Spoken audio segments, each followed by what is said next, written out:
Welcome. You are in the lab room. I'm your host, Lou. Thank you for joining me. Week number 12, National Football League. Afternoon action. Indianapolis Colts traveling out to Arizona, the land of the sun, to take on the Cardinals. A tough place for anyone in this league to play. I've said this time and time again. After Seattle, and there are a couple of teams that play some really good football at home. Tough places to play. After Seattle, even though this team has lost at home this year to that very Seattle Seahawks football team, give me Arizona as one of the toughest places to go and get a win in the National Football League. Arrowhead, right up there, Kansas City, they just lost in Week 12 to the San Diego Chargers. If someone's going to nick you at home and you're a really good team at home, probably going to be a family member, probably going to be somebody in your own division. And that's what happened to the Arizona Cardinals. But outsiders are not welcome in Arizona. You come into Arizona, it's loud, and they just take care of business. It's a different world out there in Arizona. And I've said that numerous times on various occasions that this team is dangerous when they're at home. Now, they can beat you on the road, but as far as I'm concerned this season, this Arizona Cardinals team is extremely dangerous at home. They've been taking care of business at home. And on the road, they're getting better. They're gaining confidence. This is a dangerous Arizona Cardinals football team that no one is really talking about. Here they are playing some really good defense. And this is a top 10 defense in this league. And they're starting to get pressure on the quarterback. Patrick Peterson is playing good corner. And then you've got Tyrann Mathieu and Jeremiah Bell holding it down at the safety position. Carlos Dansby found out that the grass isn't always greener on the other side. He's back home in Arizona, and he's making a difference along with Darrell Washington and company. They're getting it done. Calais Campbell dominating on that defensive line. They're really wreaking havoc on opposing defenses. Darnell Dockett and company. This is a dangerous Arizona Cardinals defense. And all of a sudden now, if Carson Palmer isn't turning it over, and he didn't turn it over against Jacksonville, over 400 yards passing, really carved the Jaguars up. If he's not turning it over, his first game not throwing an interception, this could be a dangerous Arizona Cardinals football team, especially if they can sprinkle in a little semblance of the run game. And in this game against Indy, what do you know? There was a Rashard Mendenhall sighting. Maybe it was the red-on-red jersey action or something. He looked spry. He looked fast. He looked explosive in this game, had his longest run of the season, had his longest pass reception of the season in this game. And so Cardinals came into this game as a dangerous team. If you're Indy, last time out, you were throttled at home versus St. Louis. You come back after that, and you play on Thursday Night Football versus Tennessee, and you're able to get a win. But the trend continues. You were throttled at home versus St. Louis. The week prior to that, you were down 21-3 at the half to Houston before making a furious comeback and winning that game in the fourth quarter. You go and fast forward to last week, you were down 17-3 at Tennessee before coming back and winning that football game. So there's a pattern. There's a trend here. Colts fall down early and look to come back. And look, you're not going to come back versus every team in the league. Keep in mind that you were able to climb back against Houston. That's a 2-9 football team. You were able to climb back against Tennessee. That's a 5-6 football team. Well, this is the 6-4 Arizona Cardinals. Okay, you fall behind 17 or 24-3 if you like in this game. See what happens. It's not going to be that same outcome. You're not in Tennessee. You're not at L.P. Field. These guys aren't going to let you back in the game. It's imperative that you get off to a fast start in this game. And you know what I'm about to say if you're a Colts fan. If you've been watching me in the past month or so, you know exactly what I'm about to say. This offense can't get it jump-started because of what? You know what I'm about to say. And I'm going to continue to say it. I'm going to sound like a broken record, but it's the truth. This offense isn't the same without Reginald Wayne. And so you can do all of the movements you like. You can try to get the football to Kobe Fleener a little bit more. You try to throw it to your backside of the backfield. You can try to sprinkle in a little bit of LeVon Brazil. You can try to force feed T.Y. Hilton if you like. At the end of the day, it's not going to be good enough to beat the better teams in this league because they know that you're one-dimensional. You can't run the football. You went and you spent a first-round pick on Trent Richardson, and bless his heart, he can't even average 3 yards a carry.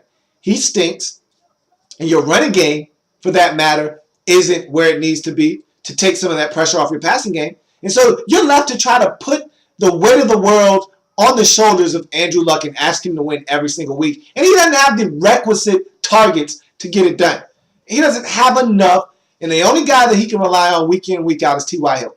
And if Kobe Fleener decides to stop being inconsistent and dropping the football, maybe you can rely on Kobe Fleener as well. But that's not enough to scare teams in this league. They're going to come after Andrew Luck and your offensive line.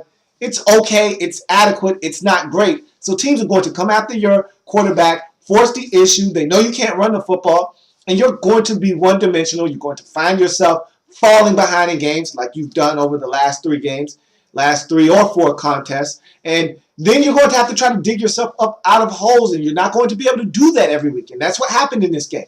From the jump, Arizona comes out.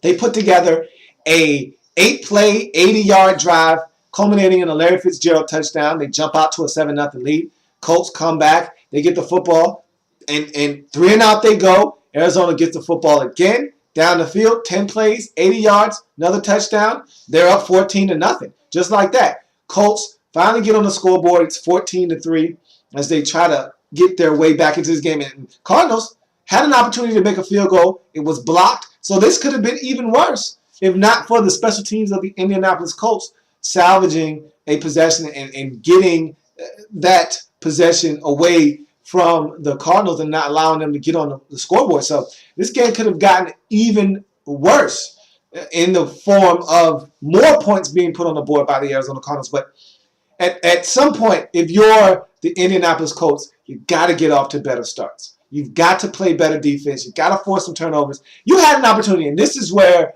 to me, the game was lost. First possession, Carson Palmer gave you an opportunity to pick a pass up. And that's just what the doctor ordered for this Colts team. They don't force a lot of turnovers.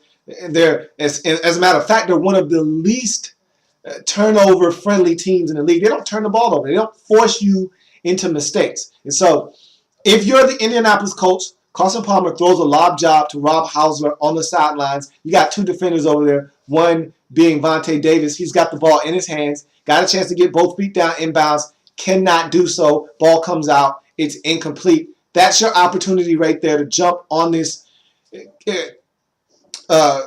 Arizona Cardinals football team and really try to do something in this game. You don't take advantage. They go down the field, 10 plays, 80 yards, it's a touchdown. They jump on you early. They jump on you often. They get pressure on Andrew Luck, force him into an errant throw. It's picked off by Carlos Dansby. He runs it in the end zone. It's 24-3. They tack on another field goal right before the half. It's 27-3. Arizona in this game, 2 Larry Fitzgerald touchdowns and a Carlos Dansby pick, 2 field goals by Jay Feely. You're down 27-3 at the half. At that point, the game's over. You're not coming back. This isn't a miracle finish like it was in Houston. These aren't the Texans. This isn't a 2-8, 2-9 ball club. This is a really good Arizona Cardinals football team that plays really good defense, gets after the quarterback, and oh, by the way, they're at home. And when they're at home, they're a dangerous team. I've already said that, and I'm going to continue to say that until people start listening to me. This is a dangerous Arizona Cardinals team, especially when they're at home, especially when Carson Palmer isn't turning it over. And he was ultra efficient in this game, about 29 of 38, over 300 yards, 3 touchdown passes, no INTs. Once again, back-to-back games for Carson Palmer, and he's starting to get sharp. He's starting to understand his Bruce Arians system. Guys are starting to make plays. Another huge performance by Michael Floyd. And this is exactly, I talked about this last week when he had that breakout game versus Jacksonville. This is exactly what I was expecting from him when he was drafted out of Notre Dame. I honestly thought he was the best receiver in that draft class. And I said he's the perfect complement to Larry Fitzgerald in this offense. He's going to take pressure off of Larry. And if Larry is getting one-on-one coverage like he got in this game, L.A.B is going to perform and show up and show out. And he did exactly that. 2 touchdown grabs. But Larry, this team dominated from start to finish as they rout the Indianapolis Colts 40-11. Cardinals go to 7-4 on the season. They take that NFC wildcard 6 seed for the time being. If, of course, San Francisco ends up taking care of business on Monday night, then they would go into that slot and take over as that 6th seed. And they ultimately did take care of business, did the San Francisco 49ers. So they're your 6th seed. But the Cardinals are right there,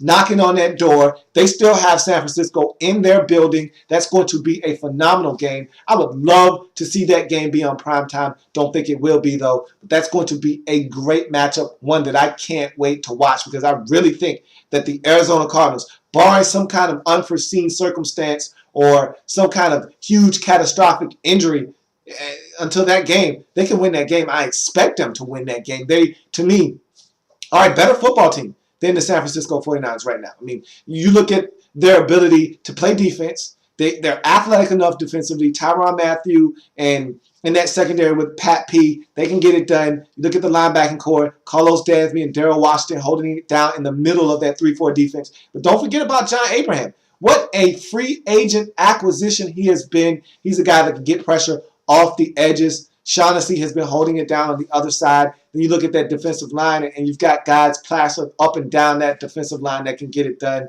Dockett and, of course, Calais Campbell. And so this is a talented defense that I feel like can stop the run, force Colin Kaepernick to beat them, and I feel like they can get after him, force him into some mistakes, turn him over, and I feel like they got some rhythm going offensively now.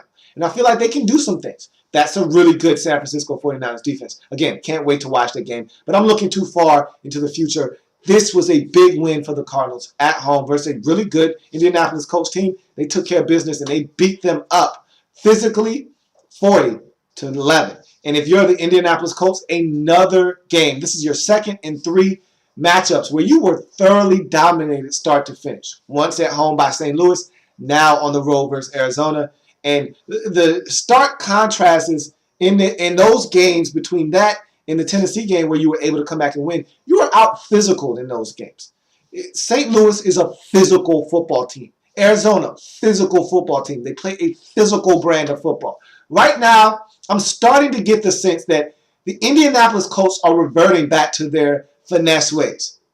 Where's the Indianapolis Colts team that I saw go to San Francisco, bully the 49ers, punch them in the mouth, bloody their nose, and walk out with a victory? Where's that team? Where's the team that grinded the 49ers into oblivion and won the football game? Where's the team that smacked the Seattle Seahawks in the face and took a W from them, giving them their only long loss on the season?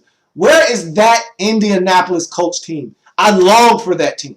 And ever since Ahmad Bradshaw got hurt, it seemed like he took this smash mouth identity with him. He left, and so did that identity. It seems like you're not tough enough to just go in, punch a team in the mouth, run the football with an attitude that says, hey, you can't stop us. You can try if you like, but you're not more physical than us. Your defense hasn't been flying around since that San Diego game where you lost, but you really played a good game. I just haven't seen it from this team. The physicality and the physical nature of this team has departed. I'm not seeing them hitting teams in the mouth and going up and challenging them. I'm seeing teams pushing the ball down the field, making big plays against this defense. I'm seeing teams having the ability to run the football against this Colts team. I'm just not impressed with this Colts team. They're going to win this division. You're going to win that division by default. You're the best team in that division. And that's not saying much. You're in one of the worst divisions in the league, but you're going to win that division. You got to find a way to clean this thing up. And I don't know what the answers are. I wish I had a quick fix for you, but you can't run. Your passing game isn't what it once was because of the departure and the injury of Reggie Wayne. You could sure use Donnie Avery right now. That's for certain. Man, you let that guy walk away in free agency. And it was okay when you had Reggie. Now that he's not there, he's hurt. Boy, that Donnie Avery departure looks really huge right now. You could use Donnie Avery to help you out.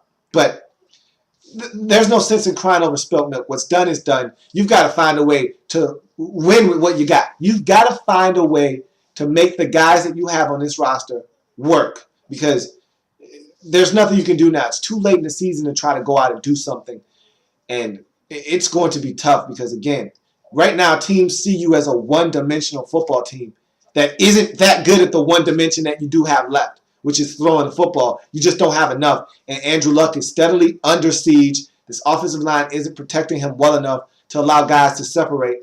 And all you have right now is T.Y. Hilton and Kobe Fleener. That's all that scares opposing defenses. And until you can do more, maybe run the football, maybe run bootleg, get Andrew Luck out of the pocket, maybe, mix some things up. Until you can do more offensively, you're going to really find yourself falling behind like this each and every single week. It'd be nice if, one, special teams could step up and help you, and two, the defense could force and generate some turnovers to give you some short fields. But right now, it's just not happening, and your end result is another beatdown, or as my college professor would say, a sound thrashing at the hands of the Arizona Cardinals, 40-11. You drop to 7-4 on the season. Cardinals elevate themselves to 7-4 on the season. Big win for the Cardinals. Tough and debilitating loss for the Indianapolis Colts. That's going to do it for me on week number 12 in the National Football League. It's been fun. Broken all of the games down now, so you have every single game in the National Football League in week 12 done and executed. So I thank you for joining me here on the program. I will see you here in the lab room on Tuesday as I come back and break down a lot of the happenings over the weekend in the National Football League. I'll see you then. Thank you for joining me here in the lab room. If it happens in the National Football League, whether big or small, we call it all here in the lab room. See you next time.